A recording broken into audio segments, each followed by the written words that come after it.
मोहन को बार बार चोट पहुंचा रही थी। पर मोहन को नहीं पता था कि इस अपमान के बाद ही उसकी किस्मत का जादुई दरवाजा खुलने वाला था। जमींदार ने मोहन को धक्के देकर निकाल दिया था।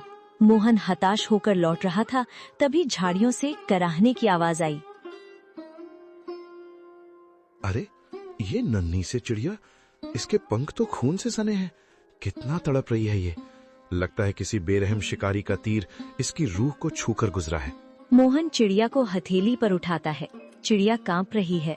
छोटी सी जान, तू क्यों रोती है? तेरा तो कोई घर भी नहीं जिसे जमींदार छीन ले। देख, मेरे पास तुझे खिलाने के लिए दाना तो नहीं है, पर ये पानी की आखिरी बूंदे तेरे नाम। मेरी प्यास से बड़ी तेरी जिंदगी है।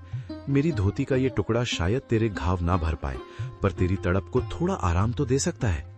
मोहन अपनी फटी कमीज का कोना फाड़ता है और बड़ी कोमलता से चिड़िया की पट्टी करता है। अचानक एक तेज रोशनी होती है और चिड़िया एक दिव्य परी में बदल जाती है। मोहन, मैंने आज तक महलों में सोने के थाल में 56 भोग खाते हुए लोग देखे हैं, पर तुम्हारे जैसा अमीर दिल नहीं देखा। जिसके पास खुद के खाने को निवाला नहीं, वो अपनी फटी कमीज फाड़कर एक पक्षी का घाव भर रहा है। तुम्हारी इस निस्वार्थ करुणा ने मुझे विवश कर दिया कि मैं तुम्हारी मदद करूं। आप कौन हैं देवी? मैं तो बस एक साधारण इंसान हूँ।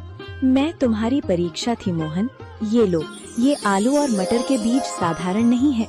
इन्हें उस जमीन पर बोना जहाँ तुमने अपनी गरीबी के सबसे ज्यादा आंसू बहाए हैं। ये फसल तुम्हारी तकदीर बदल देगी। लेकिन याद रखना, ये जादू तभी तक रहेगा जब तक तुम्हारे दिल में दूसरों के लिए दर्द रहेगा। जिस दिन अहंकार आया, ये फसल पत्थर बन जाएगी। परी तो एक दिव्य प्रकाश पुंज बनकर आसमान में विलीन हो गई, लेकिन पीछे छोड़ गई मोहन को हक्का बक्का, निशब्द और कांपते हाथों में वो मखमली पोटली थामे हुए। मोहन अपनी जगह से हिल भी नहीं पा रहा था। उसे लग रहा था कि शायद भूख के मारे उसका सर चकरा रहा है और ये सब उसकी कल्पना है। वो बार बार अपनी आँखों को मलता और फिर उस सुनहरी पोटली को देखता। नहीं, ये सच नहीं हो सकता। मोहन, तू पागल हो गया है। भूख और धूप ने तेरे दिमाग पर असर कर दिया है। भला एक मामूली चिड़िया परी कैसे बन सकती है? और ये बीज, ये मखमली कपड़ा, क्या सच में इसमें मेरी किस्मत बंद है, या ये मेरी आखिरी उम्मीद का कोई क्रूर मजाक है? अगर मैंने ये बात घर पर बताई तो बिमला हंसेगी। माँ कहेगी कि बेटा होश खो बैठा है। पर ये पोटली, इसका स्पर्श कितना कोमल है, जैसे किसी ने रूह को सहला दिया हो। वो पगडंडी पर चलते हुए बार बार पीछे मुड़कर देखता, जैसे उसे उम्मीद हो कि वो चिड़िया फिर से कहीं चहकती हुई मिल जाएगी। उसके मन में डर